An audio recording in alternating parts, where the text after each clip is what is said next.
Welcome to the PinLeader podcast, where strategic leaders get straight to the topics, strengthening our awareness and sharpening our minds.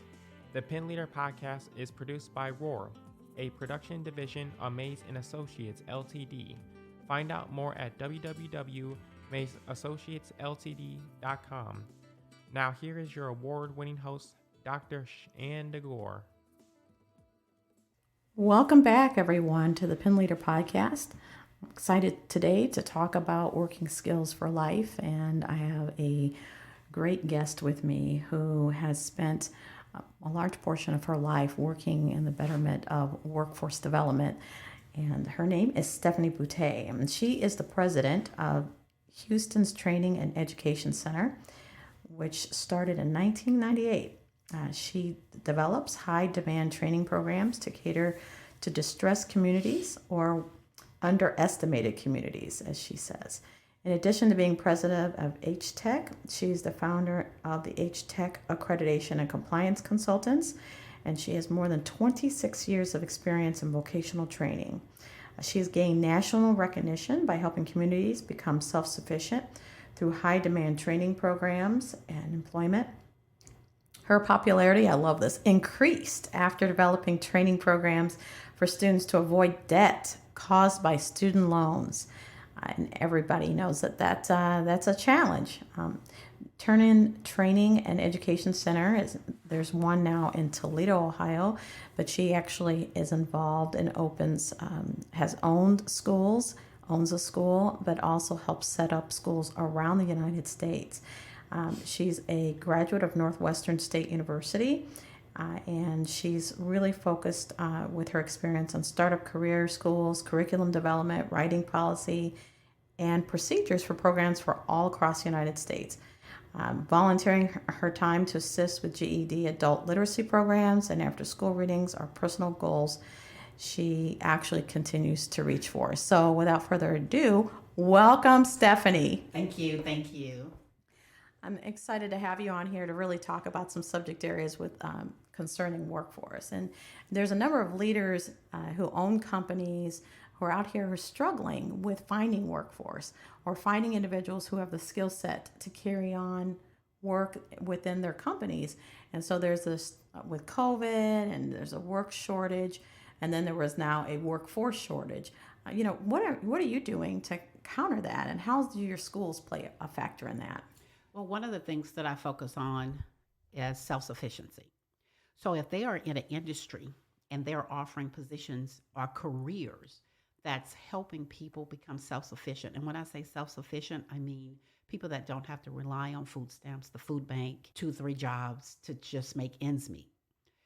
So if they have a program, if they're offering employment opportunities like that, it has to be on the high demand list. And that's an opportunity for us to train them through government-funded programs. If it's not on the high demand list, it's very difficult for me to get programs approved through a state. So that's one of the first things. The state, the local county, and the federal government have a list of high demand programs in the area. So it could be just a statewide program, it could be local, and so forth. So what I do is, if a company calls me and say, listen, I need more people to work in retail, the first thing I will do is I'll see where they are, do their zip code, and see if it's on the high demand list. Because most of the clients that I cater to, they can't afford a $20,000 program. Mm-hmm. And my goal is ultimately to make sure that they're not in debt, because even if they're becoming self-sufficient, it's real difficult to survive with an extra $400 a month loan payment or more. So what are some of those high demand jobs that you're really addressing that there's gaps? Well, right now we've been approaching I'm going to talk about the Toledo area.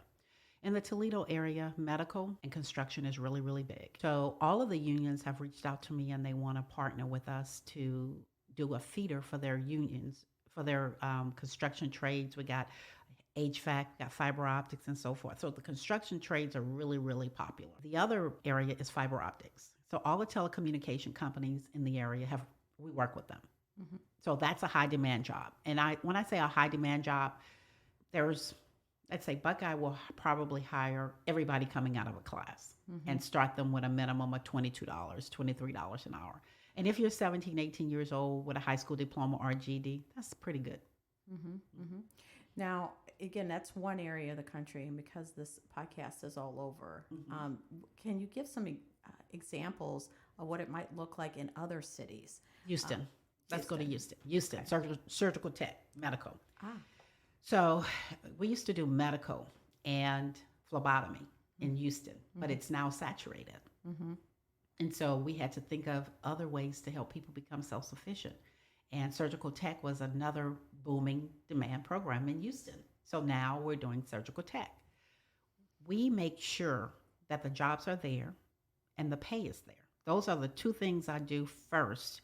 I've had a lot of medical clinics and hospitals want me to do a CNA program, an STNA program. And I always have to say no because it doesn't lead to self-sufficiency. And I have a problem with it. It was a company here. I can't remember who it was, but they were really aggressive with me doing an STNA program. And so I said, no, the pay wasn't good. And I asked them, I said, can you tell me after so many months being an STNA, how do they get promoted and what are the career chances of them climbing the ladder? So they couldn't tell me that. So I had to do my own research because the lady kept calling me and she just really wanted me to do this program. And so I did my own little analysis and I didn't find a lot of individuals being promoted or because the hours were so much. Like when an STNA gets hired, she's working almost 60 hours a week. My concern with it was that it didn't lead for any type of career opportunities. So it's like if you was an STNA, I just found that everybody stayed there. Oh. Like you found STNAs for 20, 30 years, and I have a problem with offering a minimum wage training. No, that's understandable because you're looking for the opportunity, for, especially with distressed communities, for growth outside whatever that stressor is. And yes. And this goes to social economic impact. Bingo. Right. Very, very important. I get emotional sometimes when I talk about the social economic impact that we make in areas, because when we moved to the Midwest, we put over 165 people to work in 1 year, which was over $2.8 million worth of economic growth in one little town. What was really interesting with that is that I couldn't get a lot of political support. And I'm in your district. Look at all these people that never had jobs a day in their life.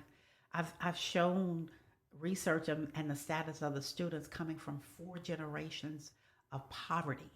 I've had moms, sisters, aunties that live in the project housing unit when their grandmother or great-grandmother lived in it.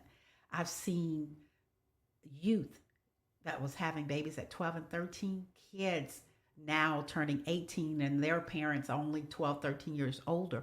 And so everybody's going to work. And so you would think that everybody would say, okay, this is how we're going to get crime down. Develop the workforce. It's a win-win for everything. Home ownership goes up. Credit goes up. It's just so many things that happens in an economy when you train your workforce, especially the youth. And I call them underestimated. I don't like to call them low income or at risk, right, because a lot of, but here's the thing that I'm noticing now. When we open up training schools, everywhere I go, I always see opportunities for the youth. Like if you go to the high schools, you'll see a construction trade in the school, or you'll see opportunities for the youth in high school. But whatever happened to those that dropped out? What happened to, I call them dislocated workers? They've been on their manufacturing job for 20 years and they have no skills and the plant just closed. So what do we do with them? And there's nothing out there for them to do. So that's kind of like the people I kind of focus on. I don't know if you would call them that left behind person, but they exist. You know what, when you talk about looking at potential students, you talked about what left behind or those that, again, dropped out, and so they're not in the system, or at least in the system of being able to get a skill. What do you look for? Because these are potentially future leaders of tomorrow. What do you look for in the individual to know that they're going to be successful in your schools? Most of the time, we're all involved. Like my team and I, we're there every day. So we don't outsource our assessments. When I do enrollment, I'm sitting next to them, and it's my opportunity to talk to them, see what's going on. And we do a formal assessment and to see, I may have a student say, oh, I want to do medical assistant. And then once we visit with them and we assess them, they don't like blood. Of course, you can't get in the medical assistant. It's our way of seeing 90% of our students, they've had major challenges. So we have to deal with mental health. We have to teach financial literacy. We do social programming. If a student enrolls in my program for 11 months, I have 11 months to get them where they need to be. From the day they walk in, from the time they graduate, we don't even recognize them. The language, we even make them look at us when we speak. We make them do presentations. We teach them business communications. A lot of our males that take construction, they don't know much about the computer, so we teach them emailing. We teach them how to properly communicate. We teach them how to use Word. So because now in the construction industry, if you're working with a smaller company, they give them laptops, and they have to put in their work orders. And when they go to someone's residence, they have to communicate. They got to look at them in the eye. They can't look down, So we teach all of that. And I normally try to use my programs as a feeder for businesses and other schools. So for example, if I do a medical assistant program, right now, in Toledo, Ohio, what I do is I get them in there and I monitor them for like 6 to 8 months. And when they get close to a year, I try to get them to go back to get their nursing degree or their RN. I bring them back into school or I go on their job. And, I have a team of people because we monitor and we'll say, you need to look at the opportunities within your company to see if they'll pay for you to go to nursing school. And if they don't, you need to come back and maybe we could do an articulation agreement with the community college or University of Toledo. That's the ultimate goal, is to, once you get them in there, they're going to excel. I've had kids that were in gangs in 2000 in the airport 4 years ago. Young guy, he was gang member, crazy. I remember him so well. And he was in pre-med. There you go. Pre-med. So my goal, because I'm a product of the community that I service. And so I became who I am because I had exposure. I got to see women, professional women. They were articulate. They were Shandy. Really, they spoke well. They were loyal. They were dependable. They were honest. So I got to see all of that. I had never really been exposed to that because I grew up in the country. And when you grew up in the country, we worked farms and stuff. So it was an opportunity for me to be exposed. And when I got exposed, I never turned back. I kept looking. There was a lady. I always talk about her in all my interviews. Her name is Dolly Mahoney. Y'all got to Google her. She ended up, she worked with me and I was enamored with her. I would watch her. She would deal with so much on the job, but she was always so professional. And I would always say to myself, I was like 8. I said, when I grew up, I want to. And that's what I like for my students to say. Yeah, I want them in environments where I don't want them to just think that life that they live, that's it. I want them to see the other life. And so that even gives them an opportunity to move around. Not to say we want them to leave an area, but because your network is so wide, you've got, I think you said 5 schools that you're working across. Where are those cities? What cities are they located in? I have a school in Fort Pierce, Florida. I have a school in Fort Myers. Florida is like one of my biggest states. In Fort Myers, I have another school in Plantation, Florida. I have a school in Kansas City, Missouri. The owner keep correcting me. And I have one in Toledo. Our next location is Sacramento. And I'm seriously considering Milwaukee. I don't know yet, but those are, and I have a big project in South Africa I'm still debating on doing because I'm getting older. Okay. And I have grandkids. So I don't know if I want to really work like that anymore. Like when I worked in my 30s and my 40s. I want to play with my grandbabies and be super grandmother. I can see what a great mentor they'd have. They watch you do all this great work. Oh man, they might want to travel with you. Oh, if my kids are so attached to their kids, they're not gonna let them go. They came last summer and everybody came. I was trying to get them alone, but my daughter came, my son came, everybody came with their kids. I was like, this is not what I'm trying to do. I'm trying to bond. But, but you are you're a family leader. Yes. You're the matriarch, right? Mm-hmm. So they're going to come and see you. So there may be something just besides them being maybe clingy with their children, but it may be just coming to see you too. Well, I know my daughter came just to spend time with me. She still sits on my lap and lay on me when she's around me. It is what it If is. she's listening, yep, she just spilled some tea on And she's not embarrassed. I'll be at an event and she'll walk in late and come sit right on my lap. I just hold her. I don't even tell her to sit next to her. I grab. It's just who she is. Well, all your graduates are like they're part of your family. They are my family. Yes, and so you take that. So, say for example, if they were to move, or they wanted to say, I'm not been out of this neighborhood, and I want to take the leap of moving to potentially, if they could move to another city. You have a good network. Oh yeah, that could help them. that happens all the time. I had a student wanted to move to Dallas because she had family there, and we made some connections, and she's working in Dallas. I had another student that was doing HVAC, and she wanted to move to Atlanta. I told her, stay on your job here because it was a large company, and they had locations throughout the country. I said, work there for 6 months and then do a request for a transfer. And she's now in Atlanta, sending me videos of her installing units. That's great. I'm thinking about what's happening with EVs. Have you had anything with electric vehicles or any kind of where people want some skills built for that? It's really, that's another high demand program. And one of the things that I have to be really, really careful about when I want to offer these programs, I love these programs, but they're so pricey. So if I don't have partners to partner with me to help me build labs or auto efficiency type programs, it's kind of hard, so, and it's costly. That would be a great program if I had a partner. Okay. Like, I'm gonna give you an example. I have a company now, we're doing fiber optics. They're building us a lab, a state-of-the-art lab. It would cost me almost 80 grand just to do one lab. Okay. So that's, and you want your students, at the community college, they get millions and millions of dollars. So their labs are state-of-the-art. And you want your students to have those type of labs and programs, and you want to hire the best instructors so when they go out, they're skilled, but it's costly. Leadership is, again, with our topic that you're talking about future leaders and these vocational programs. Those might go off to own their own businesses in the area, or again, work for somebody else, but also be a leader and maybe lead teams. What is it that you would recommend? What are the characteristics of an effective leader that you see when they're successful? When you ask me that question, I think about myself, and I'm always trying to create other leaders. That's my thing. I like to create leaders with the environment that I normally deal with. I could see a leader by their communication skills and how they interact with everyone in the class or in the school. Perseverance, dedication. And I don't like to use the word sacrifice, but a lot of my students, a lot of sacrifices just to enroll in school.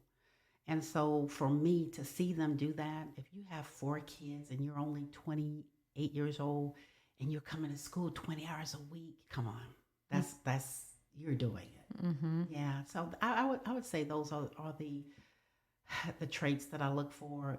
Great communication skills. Great, just really communication skills. I do have some students that I have to really work with the communication skills because they'll tell you off in a minute. I say good morning and they'll say, what's so good about it? Okay, let's try this again. Go outside. And I'll get up and I'll go stand by the door and then I'll, good morning. Good morning, Miss B. So, it's, I know. And they'll say that to me too, like, what's so good about it? I'm usually uplifting, but I'll make sure I'll check myself if I'm like, what's going on here? Well, she's had me turn around and come back in. And whenever I travel, my success rates are always so good. We had a class, we started a phlebotomy class with 15 students about 6-7 weeks ago. 3 weeks in, not one absence, not one student was late. And I would stand by the window and just watch them. And somebody asked me, how do you get your retention so high? And it was like in all the classes. Like I was really impressed with the retention and how everybody comes. And one of the things I had to think about it, and I said it's love and compassion. When our students come to our facilities all over the country, they are greeted with a lot of compassion, and that makes a difference. When somebody address you by your name, how's your weekend? I heard you had a party. Your baby turned 2. People like when you know what's going on in their life, and most of the time, my staff and I know all their children's names. You're part of the family. Treatment of how those that work with you, but also with those that are actually come through your schools. So critically important. I ask this too periodically of our guests. If you could rank the importance of strength of getting through challenges, which I think you mentioned today already, the keeping the course, being in the straight and narrow, action and in planning, and then the sharpness of having the experience and the education to be successful. Where would you rank those as being the most important? Well, for me, the challenges, it's going on 32 years for me, and I've seen it all in my industry. I would go to Washington, D.C., and I would look at other schools, and we have experienced so much as a growing school to a point now where I just focus on the service. It's like whenever something goes wrong, or like when we did an accreditation one year, they had so many applications and they stopped taking them, and we were like the next school to be accredited, and they pushed us back, and I was like, oh my God, that's gonna be another 24 months. And then I said, you know what, that's okay. I just started focusing on building programs, focusing on the students. And one day my dad said to me, he said, that's the secret to money, focusing on your product. That's one of the 7 laws of money. So I went out and bought the book because my dad is an avid reader. And so I focus on my challenges, always make me focus on why I started my school. And I always go back to the students every single time. That's my strength, focusing on my service. Excellent. Well, thank you so much. This has been eye-opening. I think when people look at schools or they drive by schools and they don't realize what's going on inside those walls, and so much is going on, especially with not only workforce, but actually just helping generational support within a family unit. So I can't thank you enough for being here today. I wanted to say one more thing before we close. Yes.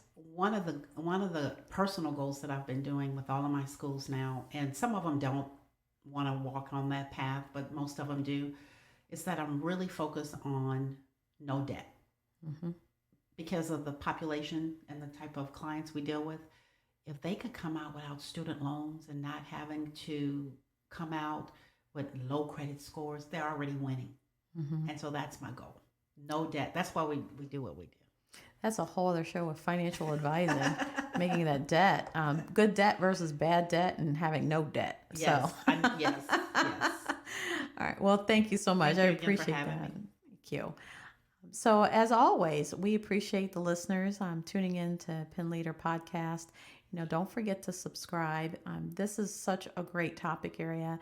And I know that we have future shows that address even more concerning leadership within programs as well as leadership within companies and organizations. So we appreciate everyone, sharpening your mind, staying straight on the topic, and getting to the point. We're always getting to the point. So until next time. The PinLeader podcast is hosted by Dr. Shanda Gore and brought to you by Mays & Associates Ltd., creating customized solutions for growth in the areas of leadership development, strategic planning, and culture building. Find out more at www.maysassociatesltd.com. Don't forget to subscribe to the PinLeader podcast and share with others.